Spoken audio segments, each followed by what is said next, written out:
ಕರ್ನಾಟಕ ರಾಜ್ಯ ಬರಹಗಾರರ ಸಂಘ ಹೂವಿನ ಹಡಗಲಿ ವತಿಯಿಂದ ಆಯೋಜಿಸಲಾಗಿದ್ದ ಬಂಜಾರ ಕೋವೆಲ್ ಸಂಚಿಕೆ 1ರ ಬಂಜಾರ ಗೀತ ಗಾಯನ ಸ್ಪರ್ಧೆ ಕಾರ್ಯಕ್ರಮದ ಅಧ್ಯಕ್ಷತೆಯನ್ನು ದಾವಣಗೆರೆ ಜಿಲ್ಲಾ ಬಂಜಾರ ಸೇವಾ ಸಂಘದ ಅಧ್ಯಕ್ಷರು, ಗಾಯಕ, ಕಲಾವಿದರಾದ ಶ್ರೀ ನಂಜನಾಯಕ ಎಸ್ ಇವರು ಮಾತನಾಡಿ, ಬಂಜಾರರು ಸಾಹಿತ್ಯ ಮತ್ತು ಸಂಗೀತ ಕ್ಷೇತ್ರದಲ್ಲಿ ಗಣನೀಯ ಸಾಧನೆಯನ್ನು ಮಾಡುತ್ತಿದ್ದಾರೆ. ಅವರಿಗೆ ಇನ್ನೂ ಹೆಚ್ಚು ಸೂಕ್ತವಾದ ಅವಕಾಶಗಳು ಬೇಕಾಗಿವೆ ಎಂದು ಅಭಿಪ್ರಾಯಪಟ್ಟರು. ಇದೇ ಸಂದರ್ಭದಲ್ಲಿ ಶ್ರೀಮತಿ ಮಂಜುಳಾ ಸಿಆರ್ ತಮ್ಮ ಕೃತಿಯನ್ನು ಲೋಕಾರ್ಪಣೆ ಮಾಡಿ, ಇಂದು ಮಹಿಳೆಯರನ್ನು ಎಲ್ಲಾ ಕ್ಷೇತ್ರದಲ್ಲಿ ತುಳಿಯುವ ಪ್ರಯತ್ನ ನಡೆಯುತ್ತಿದೆ. ಅದು ಸಾಧ್ಯವಿಲ್ಲ. ನಮಗೂ ಶಕ್ತಿ ಸಾಧಿಸುವ ಛಲ ಇದೆ ಎಂದು ಮಾರ್ಮಿಕವಾಗಿ ಮಾತನಾಡಿದರು. ತದನಂತರ ಹಿರಿಯ ಲೇಖಕಿ ಶ್ರೀ ಇಂದುಮತಿ ಲಮಾಣಿಯವರು ಮಂಜುಳಾಬಾಯಿಯವರ ಕೃತಿಯ ಪರಿಚಯ ಮಾಡಿದರು. ಖ್ಯಾತ ಸಾಹಿತಿಗಳು ಹಾಗೂ ಗಾಯಕರಾದ ಶ್ರೀ ಕುಬೇರನಾಯಕ ಅವರು ನಿರಂತರ ಅಭ್ಯಾಸ ಹಾಗೂ ಪ್ರಯತ್ನ ಮಾಡುವ ಮೂಲಕ ಯಾವುದೇ ಕ್ಷೇತ್ರದಲ್ಲಿ ಸಾಧನೆ ಮಾಡಬಹುದು ಎಂದು ಅನೇಕ ಉದಾಹರಣೆಗಳನ್ನು ಹೇಳುವ ಮೂಲಕ ಗಾಯಕಿಗೆ ಮಾರ್ಗದರ್ಶನ ಮಾಡಿದರು. ಕಾರ್ಯಕ್ರಮವನ್ನು ನಡೆಸಿಕೊಟ್ಟ ಕರ್ನಾಟಕ ರಾಜ್ಯ ಬರಹಗಾರರ ಸಂಘದ ರಾಜ್ಯ ಸಂಸ್ಥಾಪಕ ಅಧ್ಯಕ್ಷರು, ರಾಜ್ಯ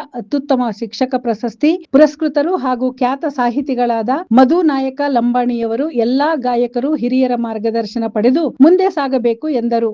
ಪ್ರಾರ್ಥನೆಯನ್ನು ಕಲಾಶ್ರೀ ವಸಂತ ಎಲ್ ಚವಾಣ್ ರವರು ನೆರವೇರಿಸಿದರು. ಬಂಜಾರ ಕೋವೆಲ್ ರಾಜ್ಯ ಮಟ್ಟದ ಪ್ರಶಸ್ತಿಯನ್ನು ಪ್ರಥಮ ಸ್ಥಾನ ಶ್ರೀ ಹನುಮಂತ ಚವಾಣ್, ದ್ವಿತೀಯ ಸ್ಥಾನ ಕ್ರಿಯಾಶೀಲ ಶಿಕ್ಷಕರಾದ ಹನುಮಂತ ನಾಯಕ ಸಿ ನಾಗರಕಟ್ಟಿ ಹಾಗೂ ತೃತೀಯ ಸ್ಥಾನವನ್ನು ಕೂಟಿ ದೀಪಾ ಅವರು ಪಡೆದುಕೊಂಡರು.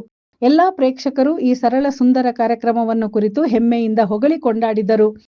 ಪತ್ರಕರ್ತ ಷಣ್ಮುಖ ನಾಯಕ ಹಾಗೂ ಮಂಜಾ ನಾಯಕ, ಜೆ ನಾಗರಕಟ್ಟಿ, ಹಿರಿಯರಾದ ಅನಂತಮೂರ್ತಿ ನಾಯಕ, ಶ್ರೀಮತಿ ಕವಿತಾ ಚಂದ್ರ ನಾಯಕ, ಶ್ರೀಮತಿ ಭಾಗ್ಯರಾಜ, ಶ್ರೀಮತಿ ಸುಜಾತ, ಚಂದ್ರಧರ ನಾಯಕ ಇತರರು ಹಾಜರಿದ್ದರು.